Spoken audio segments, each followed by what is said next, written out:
गरीब बहू की आई शहर की सौतन। मंगलम भगवान विष्णु मंगलम गरुड़ध्वजः मंगलम कुंडरीकाक्षाय मंगलम तनोहरि। यजमान शादी संपन्न हुई।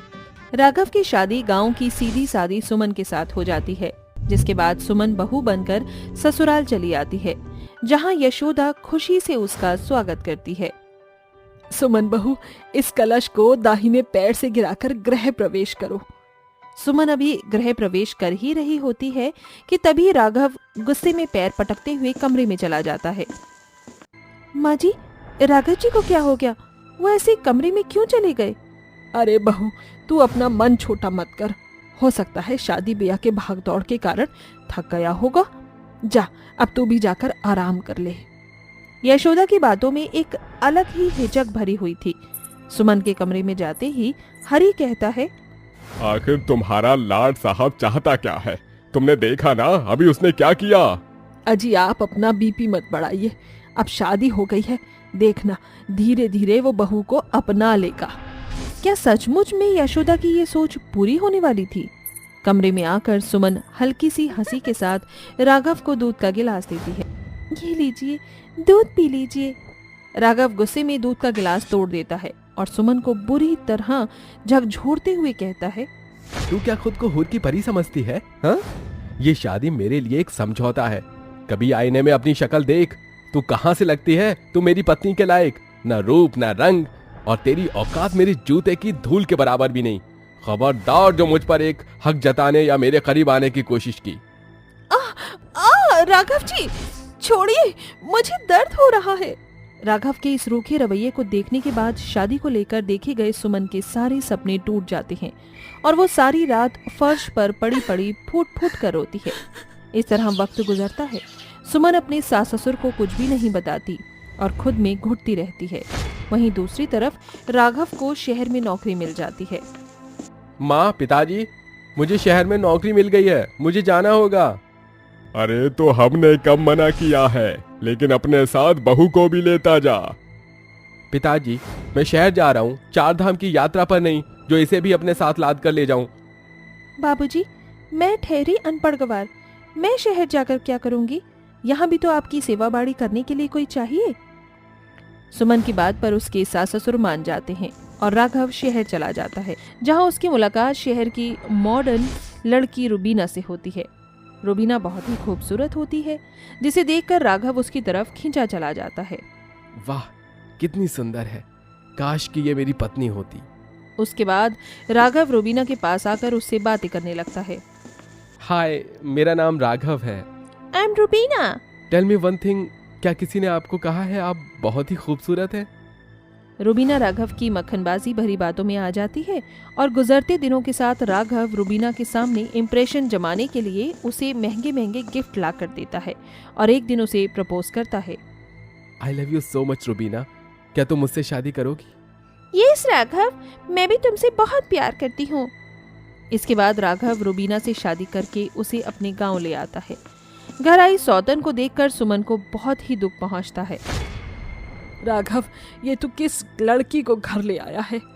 अरे भगवान, क्या अभी तुम्हें सबूत चाहिए? इस जैसी दगाबाज औलाद होने से अच्छा तो हम बे औलाद होते। ये मेरे खून का सबसे बदनाम कतरा है। सुमन बहू, अपने ससुर को माफ कर देना। मेरे एक गलत फैसले की वजह से तेरी जिंदगी खराब हो गई। अपनी बहू की शहरी सौतन को देखकर हरि को उसका किया गया गलत फैसला खाए जा रहा था।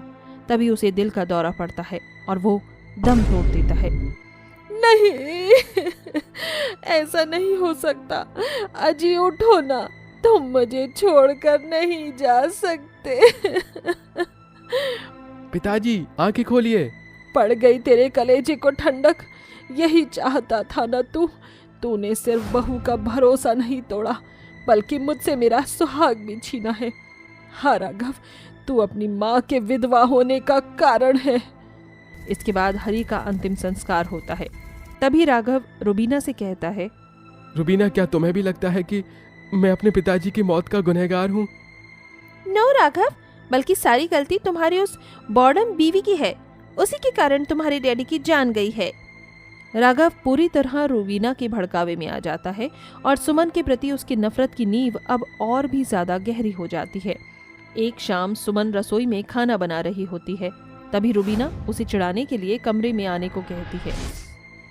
अरे ओ मेरी बॉडम सौतन सुमन, अरे ओ सुमन, अरे ओ मेरे पति की रिजेक्टेड पीस, चल यहाँ आ।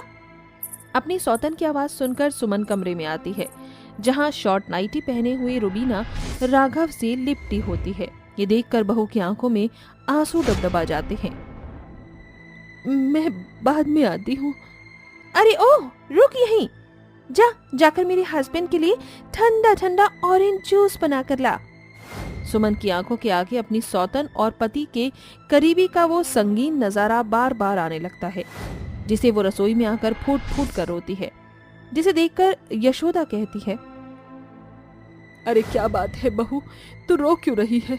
मैं जानती हूँ एक सुहागन के लिए अपने पति को पराई औरत से बांटना आसान नहीं होता।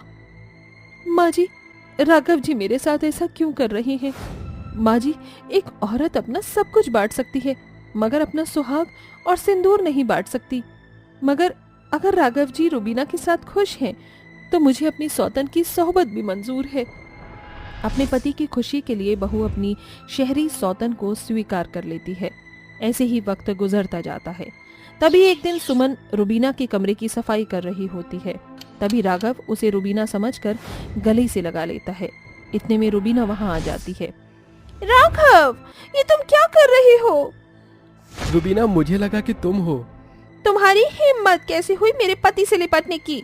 मैं तुम जैसी गांव की गवारों की फितरत से अच्छी तरह से वाकिफ हूँ। ये लटके झटके दिखाकर दूसरों का पति छीनती हो। गलत कह दिया तुमने रूबीना, मेरी बहू ने तुम्हारा पति नहीं छीना, बल्कि तुमने मेरी बहू की सौतन बनकर उसका पति छीना है। मेरी बहू गांव की गौ की तरह भोली है। इसने अपना सुहाग, अपना सिंदूर तुझे भीख में दिया है। चल सुमन बहू। अपनी सास के तीखे ताने सुनकर रूबीना गुस्से में तिलमिला जाती है। तभी जब सुमन घर की सफाई कर रही होती है तो रूबीना जानबूझकर अपनी सैंडल की नोक से उसका हाथ कुचल देती है। आह माँ, मेरा हाथ। क्या हुआ मेरी सौतन, दर्द हुआ ना? मुझे भी बहुत चिढ़ हुई थी जब तूने उस दिन मेरे पति से चिपकी थी। यही उसकी सजा है। इस तरह रूबीना किसी न किसी तरीके से सुमन को परेशान किया करती, मगर सुमन सब कुछ चुपचाप से सहती है। एक दिन रूबीना जब कानों में हेडफोन लगाकर टेरेस पर टहल रही होती है, तभी उसकी सैंडल स्लिप कर जाती है और वो छत से नीचे गिरने लगती है। हेल्प मी, कोई मुझे बचाओ। इतने में अचानक राघव दफ्तर से घर आ जाता है, मगर छत पर उसके पहुंचने से पहले सुमन वहां आ जाती है। घबराओ मत रूबीना, मैं तुम्हें कुछ नहीं होने दूंगी। मेरा हाथ पकड़कर ऊपर आ जाओ। रूबीना सुमन का हाथ पकड़कर ऊपर आ जाती है और सुमन रूबीना को लेकर नीचे आती है। तुम ठीक हो? रूबीना के लिए सुमन के मन में इंसानियत देखकर राघव बहुत शर्मिंदा होता है और वही रूबीना भी शर्म से पानी पानी हो जाती है। सुमन, ये जानते हुए कि मैं तुम्हारी सौतन हूँ, तुमसे तुम्हारे पति को छीन लिया और तुम्हारे साथ इतना बुरा किया, तुमने मेरी जान बचाई। इसमें तुम्हारी गलती नहीं रूबीना, खोट तो मुझ में है। राघव जी को 7 फेरों के बंधन के बाहर जाकर अपना हमसफर चुनना पड़ा। आज मैं अपनी नजर में गिर गया हूँ। मैंने तुम दोनों के साथ गलत कर दिया है। आज मैं जिंदगी के उस दोराहे पर खड़ा हूँ जहाँ मैं किसी एक को चुन भी नहीं सकता। सुमन, क्या ऐसा नहीं हो सकता कि हम दोनों सौतन बनकर नहीं बल्कि बहन बनकर साथ रहें? तुमने मुझसे अपना सिंदूर बांटा है, इसलिए आज मैं सुहागन हूँ, मगर मैं तुम्हारा पति छीनकर खुश नहीं रह सकती और मैं राघव के बिना भी नहीं जी सकती।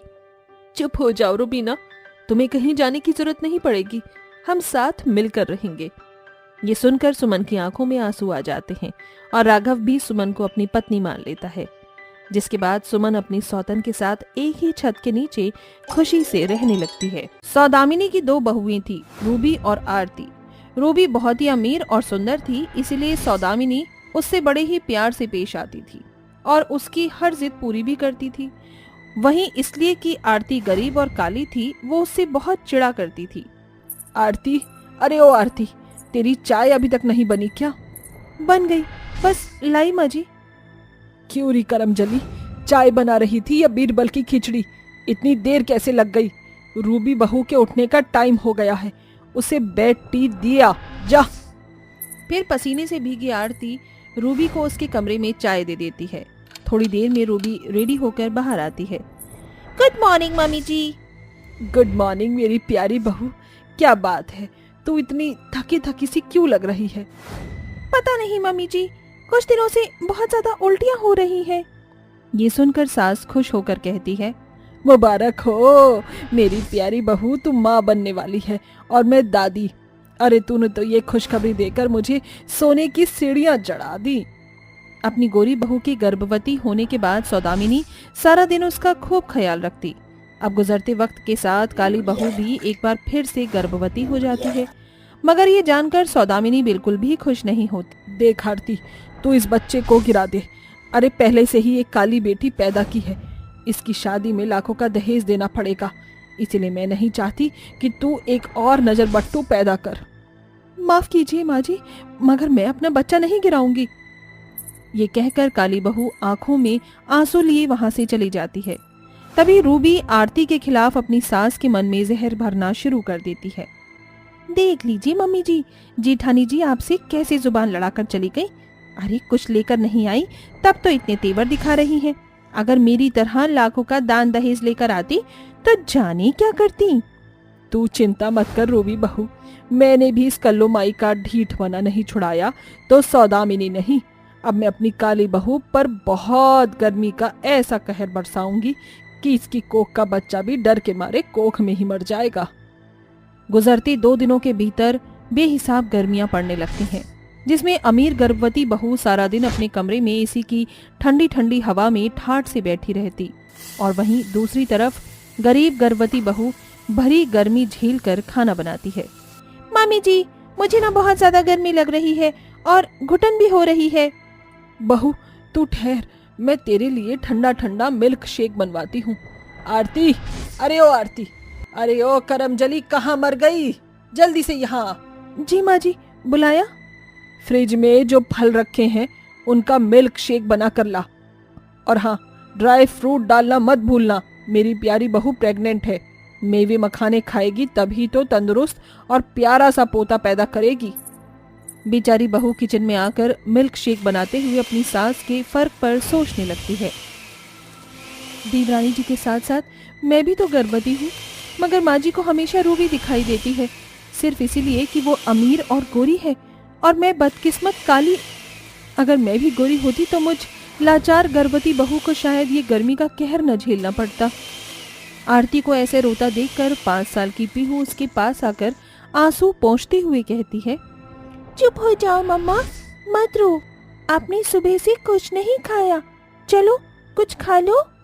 5 साल की होकर भी पीहू अपनी माँ का दुख दर्द समझती थी, क्योंकि कहीं ना कहीं वो अपनी दादी के खड़ूस स्वभाव से भली भांति वाकिफ थी। जेठ की गर्मियां शुरू हो चुकी थी। उस दिन चारों तरफ चिलचिलाती कड़ी धूप के साथ लू चल रही थी। तभी सौदामिनी गंदे कपड़ों का ढेर लेकर अपनी काली गर्भवती बहू के आगे पटकते हुए कहती है, चल मेरी काली बहू, जल्दी जल्दी इन सारे गंदे कपड़ों को धो दे। माँ जी, आज मेरी तबीयत बिल्कुल भी ठीक नहीं है, मैं ये कपड़े कल धो दूंगी। अले ले ले, मेरी काली बहू की तबीयत खराब है, ये काम चोरी के बहाने में अच्छे से समझती हूँ। चुपचाप से कपड़े धो, वरना अगर मुझे गुस्सा आ गया तो तेरी खाल खींच लूंगी। सौदामिनी की धौंस भरी धमकी सुनकर बेचारी बहू कड़ी धूप में आंगन में कपड़े धोने लगती है। तभी पीहू कहती है, माँ अब बस जल्दी जल्दी से कपड़े धो लो और मैं इन्हें खंगालती हूँ, फिर आप आराम कर लेना। पीहू को अपनी परवाह करता देखकर आरती उसके सर पर हाथ फेरती है, मगर लगातार बैठकर कपड़े धोने के कारण आरती के पेट में खिंचाव होने लगता है और दर्द के मारे उसकी आंखों में आंसू भर आते हैं। माँ, मेरा पेट। माँ क्या हो गया आपको? माँ आप ठीक तो हो ना? अचानक बहू गर्मी से बेहोश हो जाती है और पीहू रोते हुए कहती है, दादी माँ दादी माँ चलो ना, माँ बाहर गर्मी से बेहोश हो गई है। लगता है आपका प्लान काम कर गया मम्मी जी। यही तो मैं चाहती हूँ रूबी बहू कि ये मरजानी और इसका बच्चा दोनों मर जाए। फिर मैं यश की दूसरी शादी करके तेरी तरह चांद सी बहू लाऊंगी। सौदामिनी की सोच को सुनकर पीहू बाहर आकर अपनी माँ के चेहरे पर पानी के छींटे मारती है, जिससे आरती होश में आ जाती है। इसी तरह समय बीतता है, मगर बेचारी बहू के लिए कुछ भी नहीं बदलता। अपनी गोरी बहू को सौदामिनी पूरी गर्मियां ठंडे ठंडे फल, जूस और नारियल पानी पिलाती है, और वहीं दूसरी तरफ गर्भवती आरती को ठंडा पानी पीने पर भी आफत कर देती है। वो सारा दिन फ्रिज को बंद करके रखती है। एक रोज रूबी कहती है, मामी जी देखिए ना, मीशो पर गर्मियों के कलेक्शन की सेल चल रही है। मैं सोच रही हूँ अपने लिए कॉटन की कुर्ती और एक दो हल्के नाइट सूट ऑर्डर कर दूं। अरे एक दो क्यों बहू, तुझे जितना मन हो मंगा ले, बस तू खुश रहे, क्योंकि ऐसी हालत में तू खुश रहेगी तो बच्चे पर अच्छा असर होगा। सौदामिनी ऐसा कह ही रही होती है कि तभी आरती फ्रूट चाट बनाकर कमरे में आती है। ये लो देवरानी जी, तुम्हारा फ्रूट चाट। माँ जी, मेरी भी सभी साड़ी पुरानी होकर फट गई हैं। मेरे लिए भी एक दो सूती की साड़ी खरीद दीजिए और एक आधा नाइटी भी। आहा, अरे तेरे गरीब फटी चरमाइके वालों ने मेरे पास क्या मनी ऑर्डर भेजा है। मैं तुझ जैसी काली कलूटी पर एक खोटा सिक्का भी नहीं खर्च करने वाली हूँ। माँ जी, आप मेरे साथ इतना फर्क क्यों करती हैं? देवरानी जी के एक कहने पर आप महंगी से महंगी चीज भी उन्हें खरीद कर ला देती हैं, और मेरे लिए एक साड़ी भी नहीं ला सकती। देख लीजिए मम्मी जी, मेरी काली जेठानी मुझसे कितनी जलती हैं। मुझे तो डर है कि कहीं ये मेरे होने वाले बच्चे को मार न डालें। तू बिल्कुल ठीक कह रही है रूबी बहू। इससे पहले कि ये डायन मेरे घर की खुशियां खा बैठे, इसे मजा चखाना पड़ेगा। इसके बाद सौदामिनी और रूबी काली बहू को कसाई की तरह मारपीट कर उसे घसीटते हुए घर के आंगन के बीचों बीच खड़े टूटे पेड़ से बांध देती हैं। बहुत शौक है ना तुझे आवाज उठाने का, अब मरती रहे इस गर्मी में। कड़ी धूप के कारण पूरा आंगन तवे की तरह तप रहा होता है, जिस कारण गर्मी से गर्भवती बहू के पैर में फफूंदी पड़ जाते हैं और उसका पूरा शरीर गर्मी और पसीने से तर हो जाता है और उसे जोर की प्यास लगती है। पानी, पानी। बहू के पानी मांगने पर रूबी किचन से कटोरी में नमक भर कर लाती है और उसके जख्म पर मलने लगती है। कोयला खदान कहीं की, मुझसे जलती है, आज मैं तेरी जान ले लूंगी। माँ बचाओ, देवरानी जी मुझ लाचार पर तरस खाओ, मैं गर्भवती हूँ। बेचारी बहू के लाख गिड़गिड़ाने पर भी घमंडी सास बहू उस पर जरा भी तरस नहीं खाती और उसे तड़पता देखकर बहुत खुश होती है। तभी पीहू स्कूल से घर आ जाती है और अपनी माँ को ऐसे बंधा देखकर बस्ता पटकते हुए पानी लाकर अपनी माँ के शरीर पर डालने लगती है। माँ, आप बिल्कुल मत घबराना, मैं आ गई हूँ, मैं आपको कुछ भी नहीं होने दूंगी। जहाँ एक तरफ काली गर्भवती बहू के लिए गर्मी का कहर झेलना कठिन होता जा रहा था, वहीं सौदामिनी अपनी गोरी बहू के लिए गाजर का हलवा बनाती है, मगर भूल से गैस की नॉब खुली छूट जाती है और चारों तरफ गैस की बदबू फैल जाती है। वहीं पीहू रस्सी खोलकर अपनी माँ को गर्मी से छांव में ले आती है। इतनी ही देर में रसोई में आग लग जाती है। रसोई में आग लग गई है और रूबी का कमरा तो रसोई से एकदम सटा हुआ है, मुझे कुछ करना होगा। आरती भागकर अंदर आती है। इतने में आग रूबी के कमरे के दरवाजे के चारों तरफ फैल जाती है। मम्मी जी, अब क्या होगा? अरे कोई बचाओ, मैं और मेरी बहू अंदर फंस गए हैं। माँ जी, रूबी घबराइए मत, बस दरवाजे से पीछे हो जाइए। आरती दरवाजा तोड़कर रूबी और सौदामिनी को बचा लेती है। माँ जी, देवरानी जी, आप दोनों ठीक तो हो? ये सुनकर रूबी और सौदामिनी शर्म से भरकर अपने किए पर पछताती हुई माफी मांगती हैं। आरती बहू, आज तू न होती तो जाने क्या होता, मुझे माफ कर दे। मैं तुझ पर हमेशा जुल्म ढाती रही और तो और तुझे तेरे काले रंग के लिए कोसती रही। मम्मी जी, सबसे बड़ी गुनहगार तो मैं हूँ। अगर मैं आपको जेठानी जी के लिए ना भड़काती तो रिश्ते ना बिगड़ते। माँ जी, देवरानी जी, जो हो गया सो हो गया, क्यों ना हम बीती बातें भूलकर एक नई शुरुआत करें। आखिर में सौदामिनी अपनी काली बहू को गले से लगा लेती है, जिसके कुछ दिनों बाद काली गोरी बहुएं सुंदर से बेटे को जन्म देती हैं।